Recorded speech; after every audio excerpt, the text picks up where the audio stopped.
Os damos la bienvenida a Horizontes Educativos de Oxford University Press España, el podcast sobre educación y su valor transformador.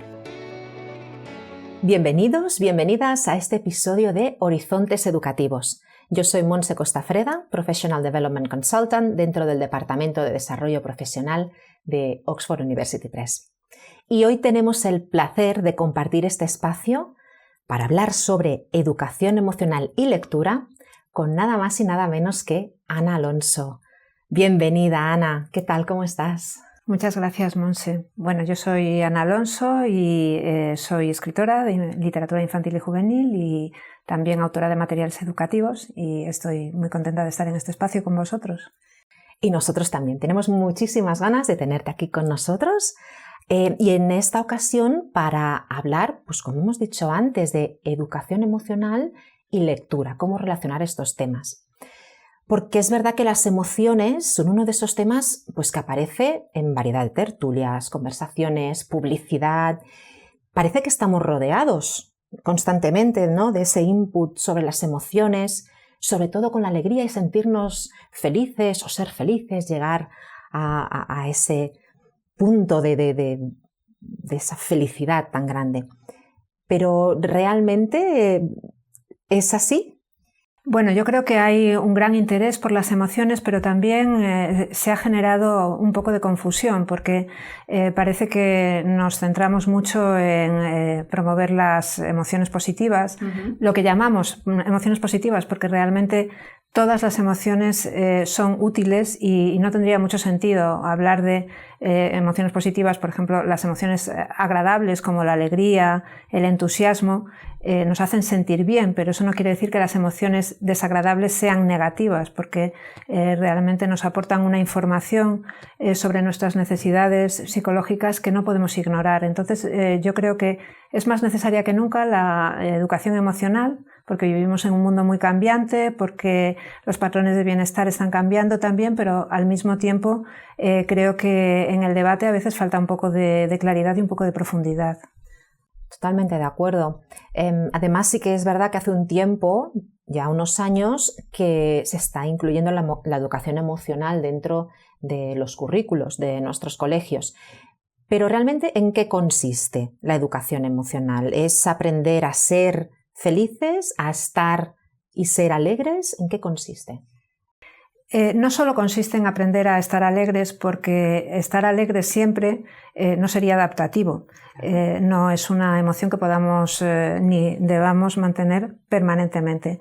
Cada emoción tiene su lugar en la educación emocional y lo que tenemos que enseñar es a gestionarlas todas y a escucharlas. Yo creo que primero es identificarlas, después es escuchar su mensaje. Todas las emociones nos comunican algo acerca de nuestras necesidades, incluso las más desagradables. Por ejemplo, la ira es la emoción que sentimos ante la injusticia, es la emoción que nos prepara para la acción cuando queremos remediar una situación que nos parece injusta. La tristeza es la emoción que nos invita al autocuidado cuando estamos ante pues una situación que no podemos controlar y que nos hace sentir mal. Y todas son funcionales. Entonces la educación emocional debe consistir en aprender a escuchar las emociones, para eso hace falta trabajar la introspección, aprender a gestionarlas también de una manera que sea funcional, es decir, que no nos lleven a acciones que van contra nuestro bienestar y el de los demás, sino que nos permitan también mejorar nuestro bienestar. Claro, de esta manera, dándonos cuenta de la emoción que estamos sintiendo, también podemos, si es que lo hubiera, resolver algún conflicto que tuviéramos, ¿no?, con que está mostrando esa emoción. Sí, efectivamente. Lo primero es escuchar la emoción, no intentar enmascararla con otra cosa, no intentar esconderla. Hay emociones que están muy asociadas en nuestra sociedad a la culpabilidad, por ejemplo el miedo, la envidia incluso es una emoción que también puede ser funcional porque nos está indicando que hay algo a lo que aspiramos y no nos atrevemos a mirar de frente, y hay muchas emociones que intentamos enmascarar. Entonces lo primero es enfrentarnos con la emoción, intentar entender de dónde sale y a partir de ahí gestionarla, porque no basta solo con identificar. Hay que llevar esa emoción, una vez que la escuchamos, hacia una línea de acción que nos permita o bien transformarla interiormente en otra emoción más agradable o bien realizar acciones que nos permitan salir de esa situación que ha provocado la emoción, si en el caso de que sea desagradable, claro. Claro. Y porque muchas veces las emociones son confusas. Tú lo estabas comentando, que a veces unas enmascaran a las otras. Y estoy pensando en la adolescencia. Ese es un momento donde las emociones surgen y brotan, muchas veces sin control, y donde, pues, por ejemplo, la tristeza, pues, o la ira pueden ser emociones que sean un poco abrumadoras para los adolescentes y les pueda costar gestionar. Adolescentes y adultos, pero bueno, en la adolescencia todo se mezcla mucho más. Es así, porque además tenemos que tener en cuenta que para los adolescentes la gestión emocional es más difícil que para un adulto, porque un adolescente no tiene totalmente formada la parte del córtex prefrontal, que es la que nos permite racionalizar las emociones, entender de dónde vienen. Entonces, por eso son más impulsivos, por eso a veces los adultos no entendemos por qué se dejan llevar tan fácilmente por las emociones. Y es que debemos tener en cuenta esa inmadurez cerebral. El córtex prefrontal no termina de formarse hasta los 20 y tantos años. Imagínate. Entonces, claro, para ellos es más difícil todavía gestionarla así. Claro que sí. Entonces estaba pensando, hemos venido a hablar de emociones y literatura, emociones y lectura. ¿Cómo nos puede ayudar la lectura a enfrentar esas emociones? Yo creo que la lectura es la mejor escuela posible para la educación emocional, porque a través de los personajes, de las historias que leemos, aprendemos a identificar una serie de emociones que a lo mejor nosotros directamente no nos atrevemos a mirar en nosotros mismos, y aprendemos también muchos estilos diferentes de gestión de las emociones. Entonces todo ese repertorio de herramientas se incorporan a nuestra vida, se incorporan a nuestros recursos psicológicos a la hora de hacer frente a nuestras emociones en la vida real. Claro, entonces viendo esas emociones encarnadas en unos personajes, podemos llegar a identificarnos o podemos empezar a entender qué nos está pasando precisamente porque ese personaje está pasando por esa emoción. Efectivamente, la lectura funciona porque empatizamos con los personajes. Y lo que más nos hace empatizar con los personajes es cuando se ven en situaciones difíciles donde sus emociones no suelen ser agradables. Por ejemplo, cuando el personaje está en una situación en la que siente miedo, en la que siente humillación, en la que siente que no se le está teniendo en cuenta, siente ira. Y por eso los libros de aventuras nos interesan tanto, ¿no? Porque una aventura no son solamente una serie de acontecimientos externos, sino cómo el personaje va creciendo a través de esas emociones que va aprendiendo a gestionar. Y por eso yo creo que tanto para los adolescentes como para los adultos, pero especialmente para los adolescentes, es un vehículo formidable de formación emocional. Y además yo creo que nos exponen a otros repertorios emocionales, no solo vemos pues, aquello que puede que estemos sintiendo o hayamos sentido, sino también otras emociones que puede que no hayamos sentido o no hayamos identificado y podamos ver allí y que nos ayude, ¿no? Nos den esa mano como para identificarlas. Sí, esto es muy importante porque a veces en esta confusión que se genera en torno al debate emocional, parece que solamente existe un estilo emocional que sea adecuado, ¿no? Que es el de la positividad, el de tener siempre pues, una actitud muy abierta, muy optimista. Y realmente, bueno, esto es una manera de ser, pero hay muchos estilos emocionales y todos pueden ser funcionales y cada uno tiene que encontrar el suyo. Y se puede encontrar pues precisamente a través de todos esos ejemplos. En los libros nos podemos encontrar desde personalidades tan flemáticas como Phileas Fogg, ¿no? En La Vuelta al Mundo en 80 días, que nos llama mucho la atención por esa manera que tiene de gestionar sus emociones. Sí. Y luego también cuando tiene el estallido emocional amoroso también vemos que no es alguien frío, sino que gestiona de una manera muy particular sus emociones. Y de la misma manera podemos encontrarnos personajes impulsivos como Heathcliff en Cumbres Borrascosas, ¿no? Y también de esa impulsividad podemos sacar nosotros fuerza para atrevernos a expresar lo que a lo mejor no nos atrevemos a expresar. Claro que sí. Heathcliff siempre ha estado allí, ¿verdad? Siempre, siempre. Para mí una referencia desde la adolescencia. Desde porque la adolescencia, creo exacto. que en la adolescencia hacen falta también esos modelos, ¿no? Sí. De personas impulsivas, porque al final es lo que siente también un adolescente, esa dificultad para gestionar sus propias emociones. Claro que sí. Pero a veces en la literatura encontramos personajes que no muestran la emoción que estás sintiendo, ¿no? Lo que estamos hablando antes, esos repertorios emocionales, que la están enmascarando y que posiblemente están haciendo lo mismo que la persona que está leyendo la obra. Entonces, eso nos puede ayudar a ver ese juego que se está haciendo el personaje para luego ver esa emoción que subyacía. Sí, es muy importante en la educación emocional aprender a distinguir aquellas emociones que enmascaran otras. Y como hay emociones que están muy mal vistas socialmente, nosotros aprendemos desde pequeños a enmascararlas. Aquí incluso nos podemos encontrar con un sesgo muy interesante de género que afortunadamente está desapareciendo, pero en el mundo tradicional, por ejemplo, estaba mal visto que las mujeres expresasen de una manera abierta su ira, y entonces las mujeres enmascaraban la ira con pena, con tristeza. Esto lo podemos ver muy claramente en los cuentos clásicos. Por ejemplo, Cenicienta lo que debería hacer es enfadarse con esa situación que está viviendo, pero no, se entristece, ¿no? Y en cambio, por ejemplo, en los chicos suele estar mal visto el miedo, ¿no? Y entonces muchas veces el miedo se enmascara con ira, con enfado. Esto lo vemos, por ejemplo, en personajes como el Capitán Nemo, ¿no? En 20.000 leguas de viaje submarino, que es alguien que tiene mucho miedo a sufrir, pero esto lo enmascara con ira, con deseos de venganza. Entonces, a través de los personajes de los libros podemos encontrar esas capas de emociones y también aprender a mirar dentro de nosotros mismos y encontrar las emociones que están enmascarando la otra emoción que sería más funcional en la situación que estamos viviendo. ¿Y todo este proceso se puede hacer en el aula?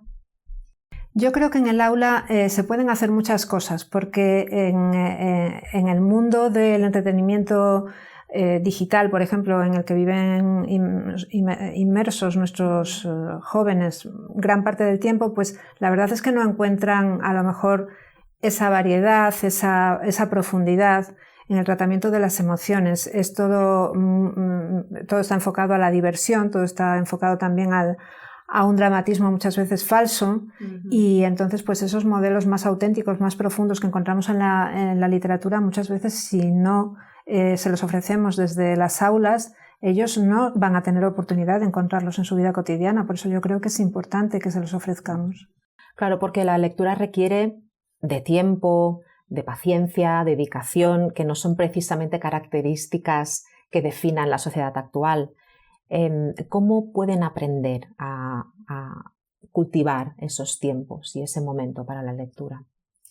Yo creo que es un gran desafío que tenemos por delante, porque es verdad que vivimos en tiempos de dispersión, en tiempos donde todo a nuestro alrededor compite por captar nuestra atención, y entonces a los adolescentes en particular les cuesta ese tiempo de la lectura, que es un tiempo introspectivo, pero precisamente esa es la gran fortaleza de la lectura. La lectura es la mejor herramienta que podemos encontrar para educar la introspección, esa mirada para adentro, sin la cual es imposible gestionar las emociones, porque si tú no te paras a mirar lo que te está pasando, no eres consciente de lo que estás sintiendo, no lo puedes racionalizar, no lo puedes conducir hacia otro lado.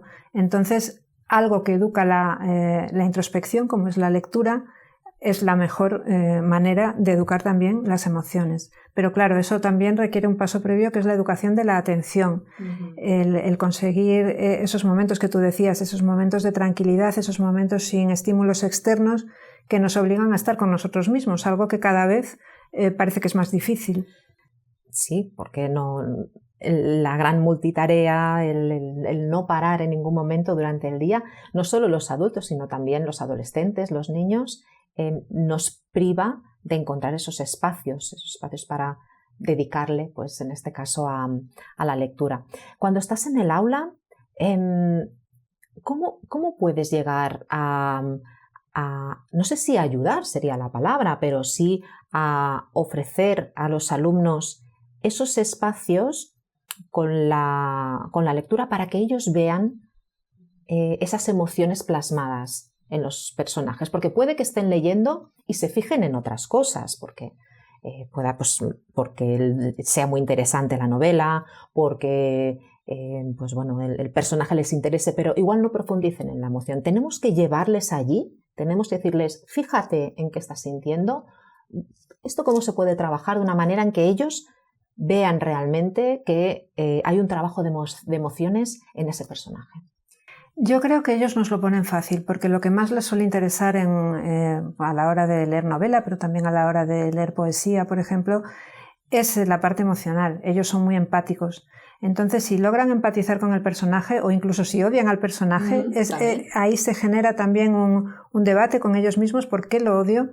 Que si nosotros lo canalizamos bien, haciendo las preguntas adecuadas, es decir, ellos están haciendo ese diálogo emocional con el personaje. Si nosotros lo hacemos visible, lo exteriorizamos a través de un acompañamiento, incluso yo creo que es muy útil el hacerlos reflexionar sobre por qué se están sintiendo, cómo se sienten, por qué reaccionan, por ejemplo, con gran antipatía hacia un personaje, por qué una determinada situación les genera ansiedad o rechazo, porque eso les está dando mucha información también sobre su propio paisaje emocional.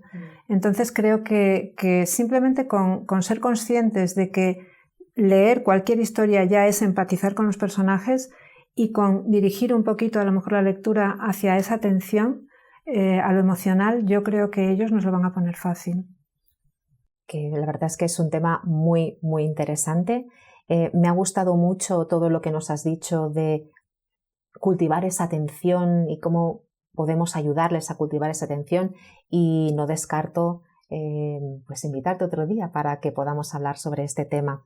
Hemos hecho un poco de revisión sobre diversos personajes, ha aparecido Heathcliff, Phineas Fogg, pero hay muchos más que nos pueden ayudar a esas emociones. Y antes de acabar la sesión de hoy, pues me gustaría que, si tienes alguno más en mente, lo pudiéramos compartir y así pues también darles ideas a los profesores o profesoras que nos estén escuchando, pues para futuras lecturas que puedan recomendar a sus alumnos. Pues yo creo que los personajes de los clásicos de aventuras suelen ser una muy buena elección porque, como hablábamos pues de La Vuelta al Mundo en 80 días, de 20.000 leguas de viaje submarino, podríamos hablar de Tom Sawyer también, ¿no? Con todas esas emociones muy adolescentes con las que se pueden identificar los adolescentes más jóvenes, quizá. Luego yo hablaría, por ejemplo, pues de Jane Eyre, por ejemplo, que ahí tenemos un ejemplo también de lo que comentábamos antes, de esa tensión entre la ira y la tristeza en las mujeres, que ha sido tradicional, como ante las situaciones injustas a veces enmascaramos la ira con tristeza.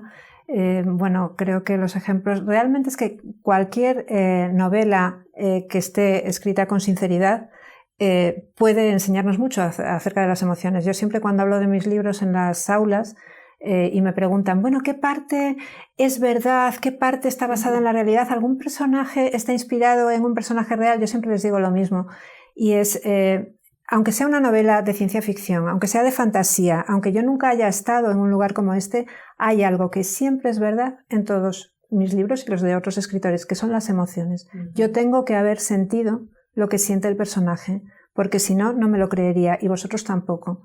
Entonces, al final, yo creo que en cualquier obra, tanto de narrativa como de poesía, ellos van a encontrar ese enganche emocional que además va a animarlos a seguir leyendo, porque lo emocional pues nos importa mucho en todas las edades, pero especialmente en la adolescencia.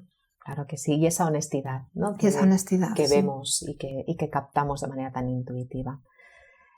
Pues nada, Ana, la verdad es que ha sido fantástico poder hablar contigo, hablar de emociones, hablar de lectura, recordar algunos clásicos que forman parte ya de nuestro ser en muchos casos, y solo eso, agradecerte tu participación. Pues muchas gracias a ti, Montse, porque me ha encantado el planteamiento, y yo creo que también cualquier oportunidad para hablar de lectura y emociones, a mí me entusiasma y me encanta el poder transmitir ese entusiasmo en la medida de lo posible. Pues yo creo que lo has hecho. Y muchísimas gracias a todos, a todas por escucharnos, Esperamos que nos acompañéis en el siguiente episodio. Muchas gracias. Gracias por escuchar Horizontes Educativos. No olvidéis seguirnos para estar al día con vuestro podcast sobre educación.